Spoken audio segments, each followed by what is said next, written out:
નમસ્કાર, હું છું માર્ગે. આપની સાથે હેડલાઇન્સમાં જોઈએ કેટલાક મહત્વના સમાચાર.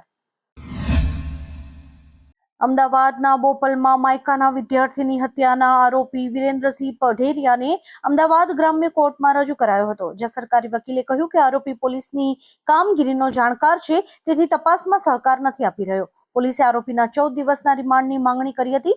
જો કે કોર્ટે આરોપીના 25 નવેમ્બર બપોરે 3 વાગ્યા સુધીના એટલે કે 10 દિવસના રિમાન્ડ મંજૂર કર્યા છે. ઓટોમોબાઈલ કંપનીઝ આગામી દિવસોમાં તેમના વાહનોના ભાવમાં ઘટાડો કરી શકે છે. કેન્દ્રીય વાણિજ્ય મંત્રી પિયુષ ગોયલે આ કંપનીઝને કારના વેચાણમાં ઘટાડા અને મંદીનો સામનો કરવા માટે વાહનોની કિંમતો ઘટાડવાની સલાહ આપી છે. ગોયલે કહ્યું કે જો ઓટો કંપનીઝ તેમની કિંમતોમાં વધુ સ્પર્ધાત્મક બનશે તો મને ખાતરી છે કે તેઓ પોતાના માટે એક મોટું બજાર મેળવી શકશે. આવતા વર્ષે પાકિસ્તાનમાં ચેમ્પિયન્સ ટ્રોફી યોજાવાની છે. આઈસીસીએ ટુર્નામેન્ટની ટ્રોફી પાકિસ્તાન મોકલી છે. આ ટ્રોફી ગુરુવારે ઇસ્લામાબાદ પહોંચી હતી. પાકિસ્તાન સરકારે યોજના બનાવી હતી કે ટ્રોફીને પીઓકે સહિત સમગ્ર પાકિસ્તાનમાં ફેરવવામાં આવશે. જો કે બીસીસીઆઈએ વાંધો ઉઠાવ્યા બાદ આઈસીસીએ પાકિસ્તાનને આદેશ આપ્યો છે કે આ ટ્રોફીને પીઓકેમાં ન લઈ જવી, જેથી પાકિસ્તાનને ઝટકો લાગ્યો છે.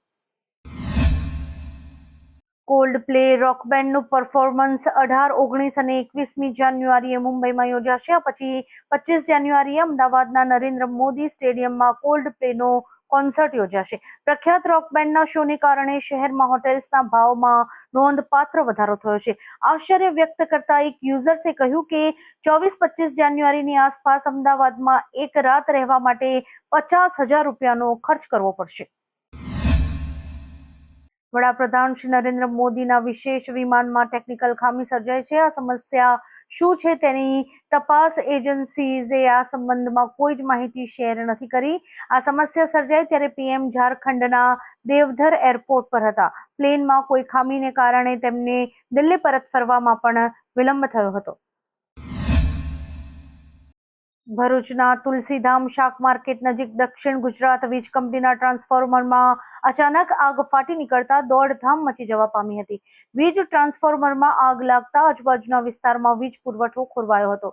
ભરૂચ પાલિકાના લશ્કરોએ દોડી આવીને આગ પર કાબુ મેળવ્યો હતો. જો કે આગમાં વીજ ટ્રાન્સફોર્મર બળી ગયું હતું. મોડી રાત્રે લાગેલી આગને પગલે જો કે જાનહાનિ ટળી હતી. ઝારખંડમાં રાહુલનું હેલિકોપ્ટર રોકવાનો આરોપ લગાડવામાં આવ્યો છે.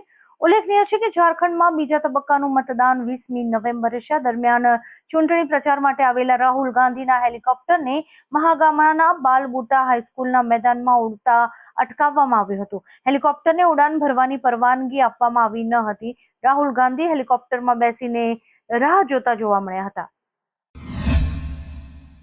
હવે માત્ર 2 વર્ષમાં ગ્રેજ્યુએશનની ડિગ્રી મેળવી શકાશે. જ્યાં યુનિવર્સિટી ગ્રાન્ટ કમિશન ગ્રેજ્યુએશન પ્રોગ્રામને સરળ બનાવવાની તૈયારી કરી રહ્યું છે. યુજીસીના અધ્યક્ષે કહ્યું કે વિદ્યાર્થી તેના અભ્યાસક્રમનો સમયગાળો વધારી કે ઘટાડી શકશે. વિદ્યાર્થીઓ ગ્રેજ્યુએશન ડિગ્રી પ્રોગ્રામ કે જે 3 થી 4 વર્ષનો છે તે ઘટાડીને 2 થી 2.5 વર્ષ અથવા તો 5 વર્ષનો કરી શકે છે. જો કે આ ક્યારથી લાગુ થશે અને કઈ રીતે લાગુ થશે તેની કોઈ સ્પષ્ટતા નથી કરાઈ. બનાસકાંઠાની વાવ વિધાનસભા બેઠક પર રાજ્યના સરકારી તંત્રએ મતદાનની પેટર્ન અનુસાર પ્રાથમિક અંદાજ પ્રમાણે પરિણામના કયાસ કાઢ્યા છે. ભાજપના ઉમેદવાર સ્વરૂપજી ઠાકોર 10,000 કે તેનાથી પણ ઓછી સરસાઈથી આ બેઠક જીતશે. ભાજપને 90,000 થી 95,000 મત મળવાનો અંદાજ છે, તો કોંગ્રેસ 80,000 થી 85,000 મત મેળવશે. માવજી પટેલને 40,000 આસપાસ મત મળી શકે છે. રાજ્યમાં અત્યારે બેવડી ઋતુનો અનુભવ થઈ રહ્યો છે, જેના કારણે રોગચાળો વકર્યો છે. ચોમાસા બાદ સામાન્ય રીતે ડેન્ગ્યુના કેસીસમાં વધારો થાય છે, પરંતુ આ વર્ષે ડેન્ગ્યુ જીવલેણ સાબિત થઈ રહ્યો છે. રાજકોટમાં છેલ્લા 2 દિવસમાં ડેન્ગ્યુના કારણે 2 લોકોના મોત થયા હતા. આરોગ્ય વિભાગના સર્વે પ્રમાણે આ વખતે ડેન્ગ્યુ વધુ પ્રાણઘાતક સાબિત થયો છે. ઉલ્લેખનીય છે કે ડેન્ગ્યુ દર 3 વર્ષે તેની પેટર્ન બદલે છે અને દર 3 વર્ષે તે વધુ આક્રમક બને છે. મહારાષ્ટ્ર કોંગ્રેસના વરિષ્ઠ નેતા હુસૈન દલવાઈએ આરએસએસ વિશે વિવાદાસ્પદ નિવેદન આપ્યું છે. તેમણે આરએસએસને આતંકવાદી સંગઠન ગણાવ્યું હતું. દલવાઈએ કહ્યું કે મહારાષ્ટ્રમાં સંત પરંપરા છે, જેણે બધાને સાથે લીધા છે. તે હિન્દુને આતંકવાદી ન કહી શકે, પણ હિન્દુત્વ અને હિન્દુ અલગ છે. આરએસએસના લોકો હિંસા ભડકાવવાનું કામ કરે છે અને આરએસએસ એક આતંકવાદી સંગઠન છે. પોરબંદરના દરિયામાં બોટની અંદર પીળું ડ્રગ્સ આવતું હોવાની બાતમી દિલ્હી એનસીબીની ટીમને મળી હતી, જેના આધારે દિલ્હી એનસીબીની ટીમે નેવીનો સંપર્ક કરીને એક ઓપરેશન મોડી રાતે હાથ ધર્યું હતું, જેમાં 500 કિલો ડ્રગ્સ મળી આવ્યું હોવાનું જાણવા મળ્યું છે. અમદાવાદ શહેરના ઘણા વિસ્તારોમાં પ્રદૂષણ જોખમી સ્તરે વધી રહ્યું છે, જેમાં રામોલ, હાથીજણ, વટવા, રિવરફ્રન્ટ વિસ્તારોમાં AQI 400 ને પાર છે. રામોલ, હાથીજણ વિસ્તારમાં હવા સૌથી વધુ ઝેરી છે અને AQI 452 નોંધાયો છે. વટવામાં AQI 449, રિવરફ્રન્ટ પર AQI 435 નોંધાયો છે. શહેરમાં સરેરાશ AQI 225 નોંધાયો છે. પ્રદૂષિત હવાથી શ્વસન તંત્રને લગતી બીમારીઓ વધવાની પણ શક્યતાઓ છે. DRDOએ ગાઇડેડ રોકેટ સિસ્ટમ પિનાકાનું તાજેતરમાં જ સફળ પરીક્ષણ કર્યું છે, જે વિવિધ ફિલ્ડ ફાયરિંગ રેન્જમાં કરાયા હતા. અપગ્રેડ કરાયેલા 2 ઇન સર્વિસ પિનાકા લોન્ચર્સમાંથી દરેક પ્રોડક્શન એજન્સીમાંથી 12 રોકેટનું પરીક્ષણ કરાયું હતું. પિનાકા મલ્ટિપલ લોન્ચ રોકેટ સિસ્ટમનું પ્રિસિઝન સ્ટ્રાઇક વર્ઝન છે, જે સંપૂર્ણપણે સ્વદેશી છે, જેનું નામ ભગવાન શિવના ધનુષ પિનાકના નામ પરથી રખાયું છે. આજે દેવ દિવાળી બાદથી લગ્ન સિઝનની શરૂઆત થશે. જૂન 2025 સુધીમાં ઘણા મુહૂર્તો છે, ત્યારે 2024ના બચેલા નવેમ્બર ડિસેમ્બર મહિનાની વાત કરીએ તો નવેમ્બરમાં લગ્નના શુભ મુહૂર્ત 16, 17, 22, 23, 26 અને 27 તારીખે છે. ડિસેમ્બરમાં 2જી, 3જી, 4થી, 5મી, 6થી, 7મી, 11મી, 12મી, 14મી અને 15મી તારીખે શુભ મુહૂર્ત રહેશે. 16 ડિસેમ્બરથી 14 જાન્યુઆરી 2025 સુધી કમુહૂર્ત રહેશે, તેથી કોઈ પણ શુભ કાર્ય નહીં થઈ શકે. આજકાલ લોકો વજન ઘટાડવા માટે જીમમાં ઘણા પૈસા ખર્ચી નાખતા હોય છે, ત્યારે વગર મહેનતે વજન ઘટાડવા માટેના પણ રસ્તા શોધાતા જ હોય છે. આવા લોકો માટે એક બલૂન કેપ્સ્યુલ આવી ગઈ છે.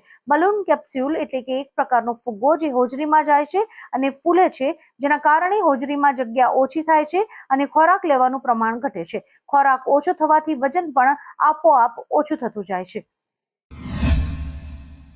ભારતે સાઉથ આફ્રિકા સામેની T20 આંતરરાષ્ટ્રીય સિરીઝની 3 મેચ બાદ 2-1થી લીડ મેળવી છે. હવે આજે સિરીઝની છેલ્લી મેચ જોહાનિસબર્ગના વાન્ડરર્સ સ્ટેડિયમમાં રમાશે. જો ભારત આ મેચ હારશે તો રિઝલ્ટ ડ્રો થશે, પરંતુ જો ભારત આ મેચ જીતે છે તો તે સિરીઝ પોતાના નામે કરશે. આ સાથે જ એક ઇતિહાસ રચશે. ભારત જીતે તો પહેલીવાર એવું બનશે કે ભારતે સાઉથ આફ્રિકા સામે T20 આંતરરાષ્ટ્રીય સિરીઝમાં 3 મેચ જીતી હોય. દેશની રાજધાની દિલ્હી NCRમાં સ્થિતિ ખૂબ જ ગંભીર થઈ ગઈ છે. અહીંની હવાથી શ્વાસ લેવામાં તકલીફ થઈ રહી છે. આવી સ્થિતિમાં શાળાના બાળકોના સ્વાસ્થ્યને ધ્યાનમાં રાખીને સરકારે આજથી તમામ પ્રાથમિક શાળાઓ બંધ રાખવાનો નિર્ણય લીધો છે. આગામી આદેશો સુધી આ શાળાઓને ઓનલાઈન વર્ગોમાં શિફ્ટ કરી શકાશે. GRP સ્ટેજ 3 દિલ્હી NCRમાં આ લાગુ કરાયું છે. ગુરુવારે AQI 428ની ઉપર પહોંચી ગયો હતો, જે એક ગંભીર કેટેગરી છે. આવા જ કેટલાક રસપ્રદ સમાચારો નિહાળવા માટે અમારી YouTube ચેનલને લાઇક, શેર અને સબસ્ક્રાઇબ કરો અને જોતા રહો હેડલાઇન્સ.